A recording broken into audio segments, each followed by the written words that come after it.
sponsorisé.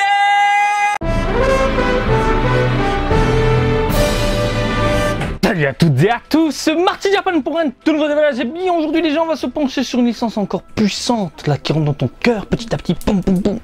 One Piece, encore du One Piece. Je sais que tu kiffes One Piece, hein. Là toi derrière ton écran, et aujourd'hui on va se pencher sur une gamme Log File Selection World Generation. On en avait parlé durant un live et je trouvais l'idée excellente. De quoi tu parles Marty? Ne vous inquiétez pas, on va voir ça juste après.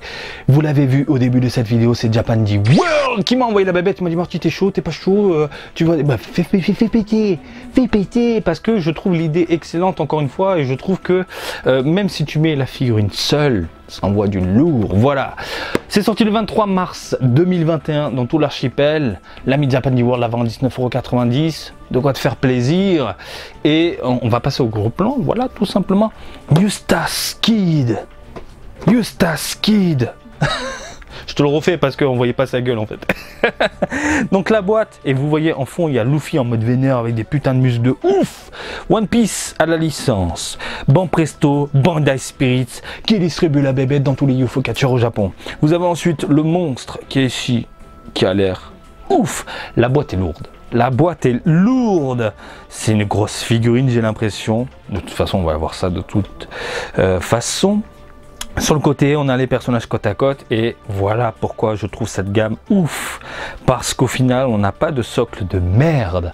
On a un socle légèrement travaillé, là en pierre, avec de la fumée. J'espère que le rendu est agréable à l'œil. Et comme vous pouvez le constater là, maintenant, tout de suite, on peut faire un diorama.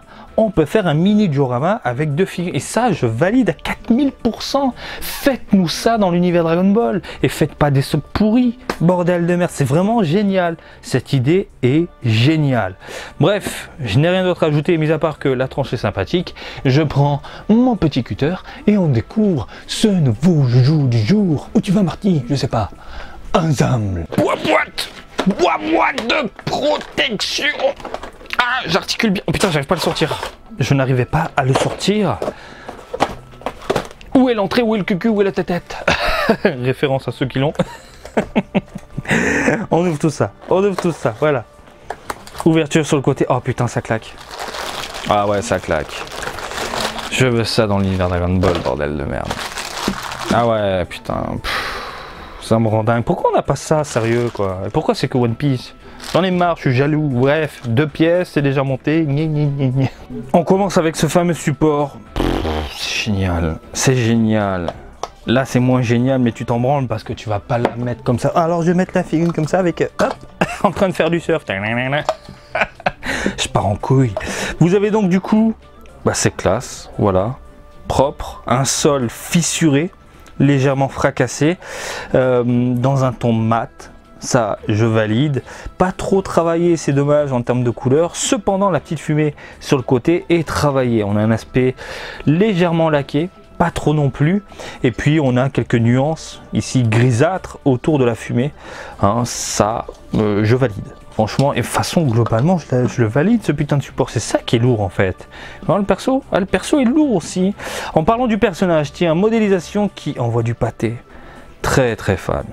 Franchement, rien à dire. Alors, belle musculature, on n'a pas des brioches pourries, dégueulasses comme on peut le voir avec certaines gammes. Il y a un coup de mammouth en mode vénère. La cicatrice sur sa gueule est juste bien réalisée. On n'a pas de la peinture posée, donc cicatrice qui descend petit à petit sur le torse, hein, voilà, ici également au niveau des abdos, donc c'est carrément sculpté, hop, dans le plastique, c'est gravé, ça je valide, hein, là, le coup de pinceau, ça pour moi c'est inadmissible, inacceptable ma gueule. Donc un rendu très plaisant, le visage est vraiment très très bien réalisé, ce regard vénère avec ce vil sourire magnifique, les cheveux en pointe, voilà, propre, on n'a pas ce côté pâté banane, et la tête est petite par regarder par rapport à mon pouce, et le résultat est plus que convaincant. Bravo le sculpteur, hein, tu as réussi à faire un truc de malade, et surtout merci Bandai d'avoir respecté le sculpteur et de ne pas avoir fait un moule dégueulasse pour avoir un rendu final pâté rond moche. Non, là c'est bien foutu, c'est bien fini, rien à dire. Regardez ici magnifique, belle modélisation du bras, de la main qui n'est pas en forme pâtée dégueulasse. Et puis les vêtements sont ouf, c'est ultra détaillé, deux ceintures, des petits boutons chromés, le pantalon magnifique, qui est en relief par ailleurs. Quand tu passes le doigt dessus, tu sens les différentes parties, j'adore. Et les bottes, petite pliure à droite à gauche, franchement propre. Le seul truc qui me dérange, c'est ça. Je trouve qu'il y a un aspect pâté, gerboulade, tu vois ce que je veux dire, mais en même temps, quand tu vas positionner la figurine, tu vas pas la mettre de dos. Donc quand tu la mets de face, ça passe. Faut pas la mettre de dos, hein. On dirait un gros tas de merde. Sincèrement, voilà, un gros tas de merde brillant. En même temps, et vous le savez maintenant, Bandai ne se prend plus trop la tête concernant les dos des figurines, des personnages dans différentes licences. Et on en a la preuve là maintenant. Tu le mets de face, aucun problème, ça claque, ça déboîte, ça envoie du lourd.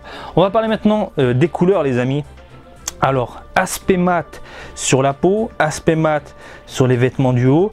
Ici, alors c'est légèrement brillant uniquement sur les parties couleur moutarde, et à l'intérieur l'aspect noir là est dans un ton mat. J'aime beaucoup ce travail, j'aime beaucoup ce délire.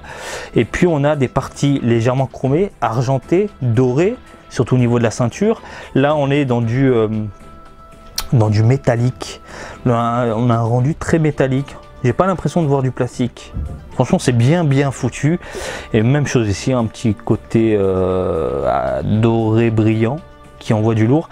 Aspect mat également au niveau du visage. Et puis tout autour des muscles, on a des petites teintes légèrement foncées. Ça met bien en avant la petite carrure de notre ami qui est quand même baraqué mais sec. J'aime bien un peu à la Bruce Lee, quoique il a quand même un buste conséquent quand tu regardes par rapport aux proportions. Voilà, ça fait mal. On a différentes nuances également sur le bras. Et là, on est sur quelque chose de neutre. Et encore, je vous dis des bêtises parce que c'est tout léger. On a de petits contrastes. Un aspect foncé qui monte vers quelque chose de beaucoup plus léger en termes de couleur. Et puis là, on a du grisâtre. En plus, ce qui est bien, c'est que on a des taches. C'est fait exprès, donnant un aspect légèrement sale au niveau du pantalon. J'aime bien, j'aime bien. Alors les bottes, c'est champagne bulle, la totale. Hein. Texture au top. J'ai l'impression de voir des bottes en cuir, voilà, de pirate. Ça envoie du lourd. Franchement, ça envoie du très lourd.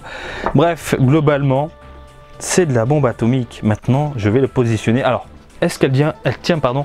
Oh, pousse-toi, toi. Tu es toute jolie, toute mimi. Toujours une petite figurine qui me dérange quelque part. Pour ceux qui ne veulent pas mettre le socle, eh bien vous ne pouvez pas la faire tenir debout, quoique une petite pointe, un petit bout de scotch, hein. Évitez la pâte à fixe, c'est dégueulasse la pâte à fixe. Et puis mettez ça avec le socle, bordel de merde, pour une fois qu'on a un socle qui déchire. Laisse-moi voir ça. J'enfonce tranquillement dans la pantoufle, d'un côté et de l'autre. Hop, et voir. Ah ouais, je suis très fan. Je suis très fan. En fait, putain, il me faudrait Luffy. Luffy, il est où la boîte? Elle est là, la boîte. Regardez. Je pense que ça peut faire un putain de diorama de la mort.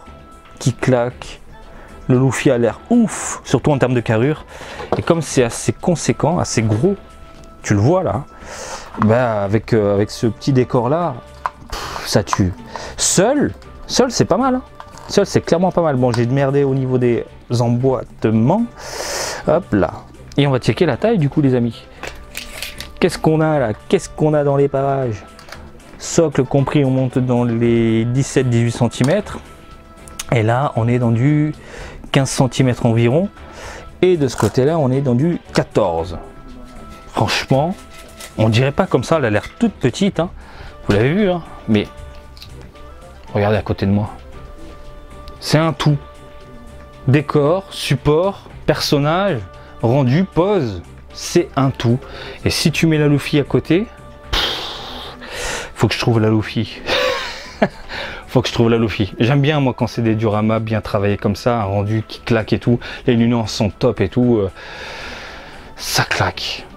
Modélisation, nuance, rendu, ça claque. Le seul point négatif, c'est l'arrière, encore une fois, mais ça, c'est quasiment à 95% de toutes les figurines. 95% de toutes les figurines, ça ne veut rien dire, Marty, oui, mais 95% des figurines de Banpresto, l'arrière n'est pas du tout travaillé, mais on s'en fout parce qu'un truc comme ça, tu le mets de face, et si tu as la Luffy, ça claque. Rien d'autre à ajouter, mis à part. Voilà, j'espère que ce petit déballage du jour vous a plu. Comme d'habitude, je vous invite à me suivre sur Twitter et Facebook, Marty Japan, et je vous dis à très bientôt. Allez, salut, bisous, ciao, ciao!